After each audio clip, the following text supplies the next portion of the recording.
Shalom à vous tous qui nous suivez de partout dans le monde. C'est encore moi, votre serviteur, le révérend Paul Chabandi. Bienvenue à votre émission d'édification et de partage.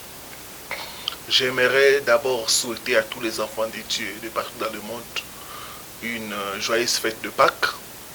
C'est une grande fête pour nous les chrétiens. Christ est sorti du tombeau, le tombeau est vide. C'est la preuve que notre délivrance est possible. Nous allons prier avant de commencer. Seigneur, il est écrit, vous connaîtrez la vérité et la vérité vous affranchira. La vérité s'apprête à sortir, qu'elle puisse affranchir plusieurs. Enseigne-nous au travers de ta parole, éclaire-nous au travers de ta parole. Parle à mon frère, parle à ma soeur.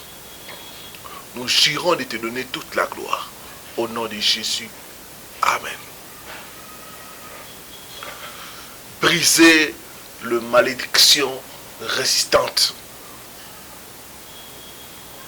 Marc 11, 21 à 24. Et puis Proverbe chapitre 26, le deuxième verset. Je lis ce qui suit au nom du Seigneur Jésus-Christ. Pierre, se rappelant ce qui s'était passé, dit à Jésus, « Rabbi, regarde, le figuier que tu as maudit a séché. » Jésus leur dit, Jésus prit la parole et leur dit, « Ayez foi en Dieu. Je vous le dis en vérité, si quelqu'un dit à cette montagne, ôte-toi de là et jette-toi dans la mer, s'il ne doute point en son cœur, mais croit que ce qu'il dit arrive, il le verra s'accomplir. C'est pourquoi je vous dis, tout ce que vous demanderez en priant, croyez que vous l'avez reçu et vous le verrez s'accomplir. » Proverbe chapitre 26, le deuxième verset. Comme l'oiseau s'échappe, comme l'hirondelle s'envole, ainsi la malédiction sans cause n'a point d'effet. Beaucoup opèrent sous des malédictions résistantes, mais ne savent pas. Bien-aimés, les malédictions sont réelles. Les malédictions peuvent être libérées sur une personne, sur une famille, sur une nation, sur une place ou un lieu.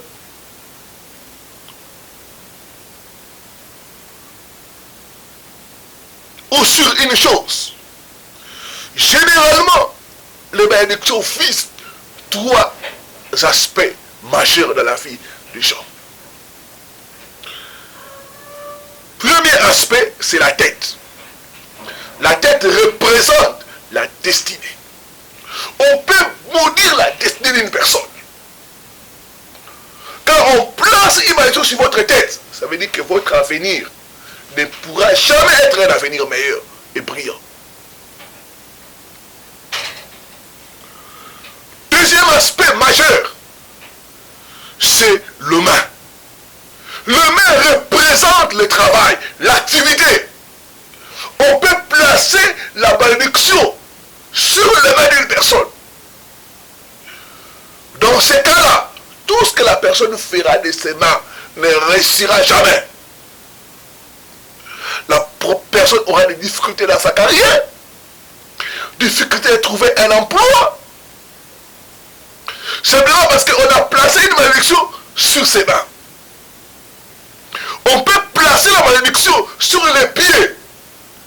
Les pieds représentent l'établissement et la possession. La personne sera incapable de s'établir, ni de posséder quoi que ce soit. Beaucoup, vous êtes là. Vous avez voyagé, mais vous avez toujours des problèmes de documents administratifs. 10 ans, 15 ans à la recherche des papiers, et ça ne vient toujours pas. Parce qu'on a placé une malédiction sur vous, que vous ne pouvez jamais vous établir.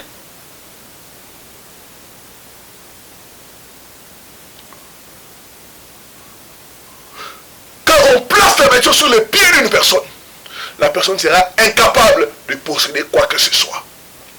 J'ai pris au nom de Jésus. Toute malédiction placée sur votre tête, sur vos mains, vos pieds, soyez brisés au nom de Jésus. Je dis, soyez brisés au nom de Jésus. Je vois déjà Dieu te libérer. J'ai dit, avec Jésus-Christ, ta délivrance est possible. Bien-aimés, les malédictions sont des pénalités, des sanctions visant la violation d'une alliance. Et ces sanctions se manifestent sous forme de malédiction. C'est pourquoi là où il y a la malédiction, nécessairement, il doit y avoir une alliance qui est violée. La Bible dit, mon peuple est détruit faute de connaissance. Il est écrit, vous connaîtrez la vérité et la vérité vous affranchira. Je vois déjà, Dieu était libéré à cause de cette connaissance qui est libérée. Qu'est-ce qu'une malédiction? Ce sont des paroles négatives prononcées sur une personne, sur un lieu, sur une chose. Dans d'autres textes, nous voyons Jésus prononcer une malédiction sur le figuier. Et quelque temps après, ce figuier a séché. Donc, c'est des paroles négatives prononcées sur une personne, sur une famille, sur une chose, ou même sur une communauté. Qu'est-ce que la malédiction? La malédiction, c'est une barrière invisible. C'est quelque chose qui empêche quelqu'un d'entrer, de posséder, de recevoir. C'est comme s'il y a une barrière invisible. Je parle à toi, ma soeur. Tu fais des efforts, mais c'est comme s'il y a une barrière invisible qui t'empêche d'entrer dans le mariage. Tu es une belle femme. Les hommes t'apprécient, mais aucun d'eux ne désire faire du sérieux avec toi. C'est parce qu'il y a une barrière invisible qui doit tomber pour que tu sois libéré.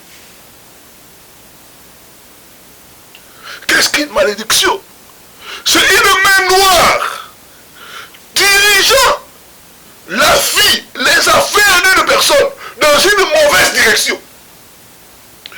Vous avez l'impression qu'il y a une main noire qui dirige vos affaires, qui dirige votre vie vers une mauvaise direction. J'aimerais te dire, mon frère, ma soeur, que ta délivrance est possible. Ce n'est pas un hasard que tu es tombé cette vidéo. Tu veux te libérer des malédictions résistantes. Au nom de Jésus-Christ. Qu'est-ce qu'une malédiction? C'est travailler dans un ciel fermé. Beaucoup sont en train de travailler, mais leur ciel est fermé. Il n'y a pas de pluie. Tu fais des affaires, mais c'est comme s'il n'y a pas de pluie. Le ciel est fermé pour toi. C'est parce que spirituellement, on a libéré une parole de malédiction. Bien-aimé, tu dois savoir que derrière les malédictions, il y a des mauvais esprits, il y a des démons. C'est ces démons qui soutiennent, c'est ces démons qui exécutent des malédictions. Ça peut être les démons de pauvreté, ça peut être les démons de mort, ça peut être les démons de célibat, de mari et de femme de nuit, qui est là pour exécuter la malédiction. J'ai dit que Dieu est capable de te libérer de toute forme de malédiction. Quelles sont les sources des malédictions? Il y a 3 sources majeures de la malédiction dans la vie de toute personne. Première source, c'est les malédictions venant de Dieu. Genèse 3, verset 14. La Bible nous dit que Dieu a placé une malédiction sur Caïn parce qu'il avait versé le sang innocent de son frère Abel. Donc, la première source des malédictions, c'est les malédictions qui viennent de Dieu. Dieu maudit. Ce n'est pas le diable qui a maudit Caïn, c'est Dieu lui-même. C'est Dieu qui a placé la malédiction sur lui quand il a versé le sang de son frère. Je me rappelle dans les passés, c'était difficile pour moi de croire que Dieu pouvait maudire les gens. Mais quand j'ai commencé à lire la parole de Dieu, j'ai compris que beaucoup sont sous des malédictions qui viennent de Dieu.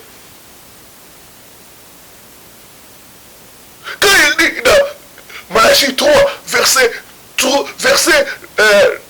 6 à 10, vous me volez, vous me trompez, par des dîmes et par des offrandes. J'ai placé la malédiction sur vous.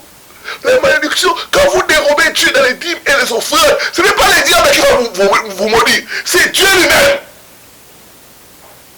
Donc il y a des malédictions qui viennent de Dieu, qui sont les fruits de la désobéissance, de la transgression des lois établies par Dieu. Deuxième source de malédiction, c'est les malédictions qui viennent de Satan et de ses agents. Le diable et ses serviteurs ont le pouvoir de maudire les gens. Ils peuvent placer des malédictions sur les gens. Les féticheurs, les marabouts, placent des malédictions sur les gens. C'est pourquoi ces gens-là jettent des mauvais sorts. Et ça atteint beaucoup de gens. Lisez dans la parole de Dieu, Nombre 22, jusqu'au chapitre, Nombre 22, chapitre 22, Nombre 23. Vous allez voir un roi païen, Balak. Il est allé louer un devin pour qu'il puisse placer la malédiction sur les enfants d'Israël. Donc, les agents du diable peuvent placer des malédictions sur les gens. Les sorciers, les marabouts, les féticheurs, les tradis patriciens placent des malédictions sur les gens. La Bible dit, mon peuple est détruit faute de connaissance.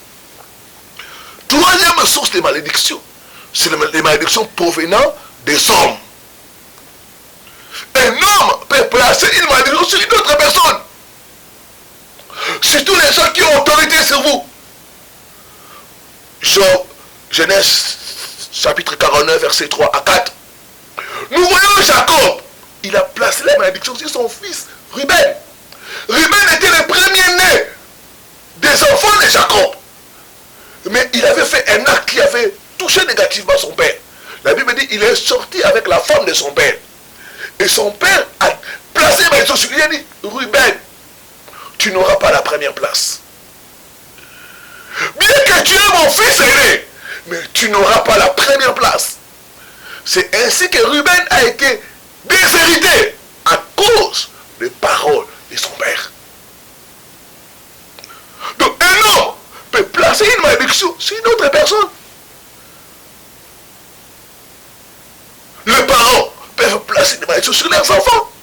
Les enseignants peuvent placer des malédictions sur les élèves, les apprentis, les pasteurs, les prêtres peuvent placer des malédictions sur leurs fidèles. Les dirigeants peuvent placer des malédictions sur leur peuple. Mais quels sont les signes qui montrent qu'une personne est sous des malédictions? Et comment traiter avec les problèmes de malédiction résistance? Les premiers signes qui montrent que quelqu'un est sous des malédictions, c'est le blocage général.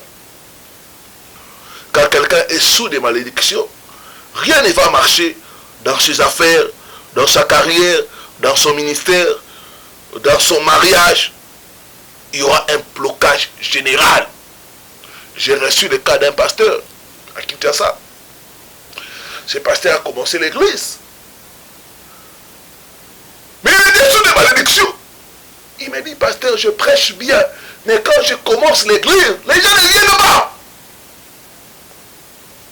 Et chaque fois, c'est toujours comme ça. Quand il a suivi les enseignements que je donnais à la radio sur les malédictions, il a compris qu'il était sous une malédiction.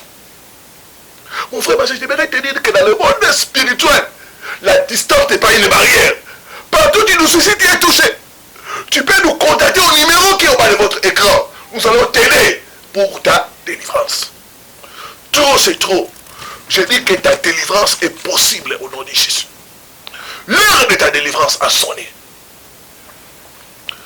Deuxième signe, c'est le problème de mariage et de relations brisées.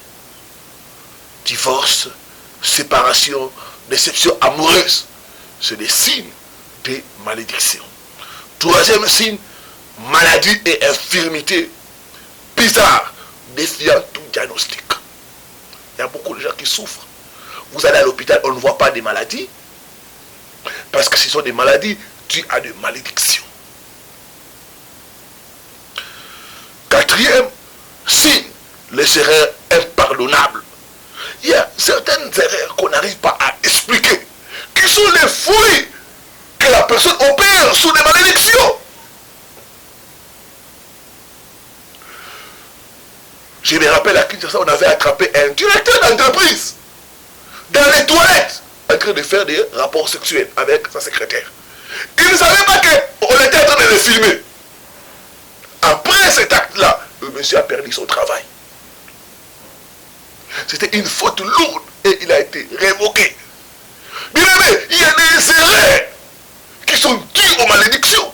Beaucoup de gens, les erreurs qu'ils font, c'est parce qu'ils sont sous des malédictions.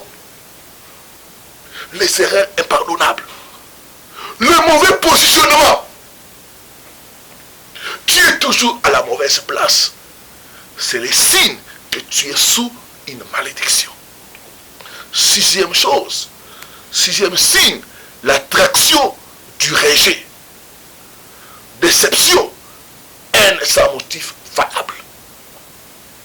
Septième signe, le syndrome de rassembler et de perdre. Quand tu regardes dans ta vie, chaque fois tu rassembles et puis tu perds. Tu fais des efforts, tu as le travail et puis tu le perds. Tu fais des efforts, tu rassembles une certaine somme d'argent et puis par après tu perds cela, tu te retrouves les mains vides. Donc tu vois que ta vie, tu ne fais que recommencer. Il y a ce syndrome-là de rassembler et de perdre. C'est le signe que tu es sous une malédiction. Huitième signe de malédiction, l'échec. Neuvième signe de malédiction, travail dur et non profitable. Dixième signe de malédiction, mort violente, tragique et prématurée. Quand tu regardes même dans la famille, il y a l'histoire des morts tragiques, l'histoire des morts prématurées. C'est le signe qu'il y a une malédiction quelque part. Quand les gens meurent à force d'âge, 40 ans, 45 ans, 50 ans, c'est que dans cette famille, dans cette lignée-là, il y a une malédiction quelque part. Quand vous êtes en train d'enterrer les enfants, parce que la Bible dit, vous n'aurez pas les enfants pour les voir mourir. Quand tu ne fais que de fausses couches, quand tu ne fais que perdre les enfants, c'est le signe quelque part, il y a une malédiction. J'ai reçu le cas d'un couple qui a fait 3 fausses couches. Jusqu'à ce qu'ils sont venus nous voir. Nous avons commencé à entrer en profondeur. Nous avons détecté une malédiction qui était due au problème des dots. Bien-aimés dans le Seigneur, Jésus est capable de te libérer. Quelles sont les causes des malédictions? Bien-aimés, la Bible dit, il n'y a pas une malédiction sans cause. Pourquoi il y a des malédictions résistantes? C'est parce qu'on n'arrive pas à détecter ou à traiter la cause. Sans la cause, on ne peut pas réussir à briser une malédiction. Il faut des fois observer certains signes. Des fois même demander à Dieu la révélation pour, si tu veux vaincre les malédictions résistantes. Je vais parler de quelques causes. Et puis nous allons parler des voies. Comment briser les malédictions résistantes. Première cause, c'est la désobéissance à Dieu et à sa parole. Deuxième cause de malédiction, c'est mettre sa confiance en l'homme à la place de Dieu. La Bible dit, maudit soit celui qui se confie en l'homme. Quand tu te confies en l'homme, tu te places directement sous une malédiction venant de l'Éternel. Troisième cause de malédiction, être en possession des choses maudites. Quand tu es en possession des choses maudites, directement, tu es contaminé par la malédiction. Être aussi adélié, maudit.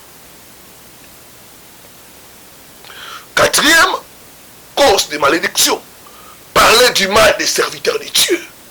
Beaucoup sont tombés dans cette malédiction-là. Ils se mettent à juger, à critiquer, à injurier les hommes de Dieu. Bien-aimé, laisse-moi te dire que c'est une mauvaise attitude.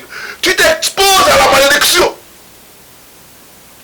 Aaron et Myriam, qui étaient des frères et sœurs de Moïse, quand Moïse a fait une erreur, ils ont parlé du mal. Ils ont été placés sous la malédiction. Bien-aimé, tu dois abandonner cette mauvaise attitude de critiquer, d'injurier, de condamner les serviteurs de Dieu. Bien-aimé, ce n'est pas à toi et à moi de les juger. C'est à Dieu de les juger. Ce n'est pas ton affaire. Laisse cette affaire entre les mains de Dieu. Celui qui les a appelés va aussi les juger. Mais toi, ne t'expose pas à de malédiction. Cinquième cause de malédiction, oppresser les faibles. L'injustice envers les faibles expose les gens à la malédiction. Maltraiter les orphelins, maltraiter les veuves ou maltraiter les étrangers. Dieu dit, vous n'allez pas faire du mal aux étrangers. Si tu es parmi les gens qui font du mal, qui maltraitent les étrangers, tu t'exposes à des malédictions. Beaucoup de pays se sont retrouvés dans des malédictions parce qu'ils ont prôné la xénophobie. Sixième cause de malédiction, les relations sexuelles en dehors du mariage. Quiconque pratique les relations sexuelles en dehors du mariage est sous des malédictions. Septième signe, cause de malédiction, c'est déshonorer ses parents. Le manque de respect envers le parent expose une personne à des malédictions. La Bible dit, honore ton père et ta mère afin que tu vives longtemps. Frapper ses parents, abandonner ses parents, injurier ses parents, faire souffrir ses parents, ce sont des choses qui vous exposent à des malédictions. Beaucoup de gens ne comprennent pas pourquoi les choses ne marchent pas pour eux. Je vais te dire que tu peux t'asseoir et que tu puisses commencer à examiner ta vie. Il a dit, vous connaîtrez la vérité et la vérité vous affranchira. Huitième cause de malédiction, c'est l'idolâtrie. L'idolâtrie, c'est la pratique de la sorcellerie, de la magie et d'autres, de la divination, le fait de consulter des voyants, des féticheurs, des marabouts. C'est des choses qui ouvrent les portes aux malédictions. Neuvième cause, verser les sangs innocents.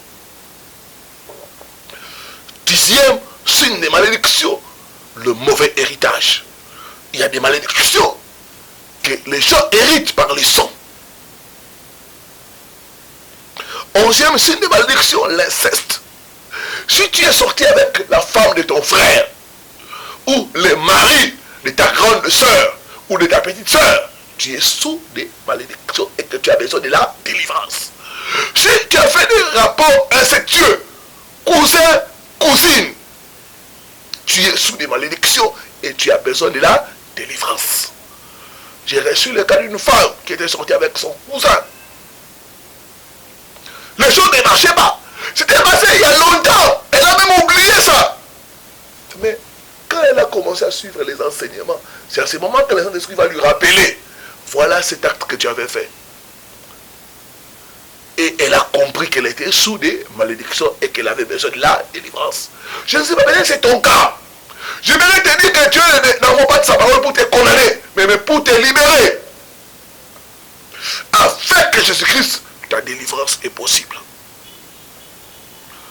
Douzième signe de malédiction, les relations sexuels contre nature, homosexualité, lesbianisme et autres, exposent les gens à des malédictions. Comment briser les malédictions résistantes? Première chose, tu dois abandonner ta vie au Seigneur Jésus-Christ. Tu as besoin de sa puissance et de sa force pour briser les malédictions résistantes. Sans Jésus, il n'y a pas de délivrance. Tu dois t'abandonner. Tu dois abandonner ta vie au Seigneur Jésus. Tu dois te confier à lui pour qu'il te donne la force de briser les malédictions résistantes. Deuxième chose, tu dois connaître la source de cette malédiction. Et il y a deux voies pour t'aider à connaître la source. Un, c'est l'examen de ta vie. Tu dois t'asseoir et examiner ta vie. Est-ce qu'il y a des portes que tu as ouvertes pour les malédictions? Tu as brisé les foyers d'autrui. Tu as fait des rapports incestueux. Tu as volé les biens appartenant à d'autres personnes. Tu as blessé les cœurs d'autres personnes. Tu dois t'asseoir, t'examiner. Tu dois connaître la source. Parce que si tu ne connais pas la source, il te sera difficile d'être libéré des malédictions de résistance. Tu dois examiner ta vie. La Bible dit, examinez-vous vous-même. Dans l'examen, tu peux aussi demander à Dieu la révélation. La Bible dit, invoque-moi, je te répondrai. Je te montrerai les choses cachées que tu ne connais pas. Il y a des choses que nous avons oubliées, mais que Dieu connaît. Il peut nous rappeler cela par son esprit. Demande à Dieu, Seigneur, révèle-moi la cause, révèle-moi la source, révèle-moi. Cette fumée qui est dans ma vie, il y a une cause, Seigneur, révèle-moi la cause. Troisième étape, se repentir de tout péché. Car vous connaissez la cause, vous devez maintenant vous repentir. Se repentir de tout péché. Se repentir des péchés des parents et des ancêtres. Renoncer et briser les liens et les contrats avec le monde des ténèbres. Quatrième étape, tu dois briser les alliances faites consciemment ou inconsciemment. Les liens d'âme avec les personnes que tu es sorti comme amant. Les liens d'âme avec le féticheur. Tu dois briser cela au nom de Jésus-Christ.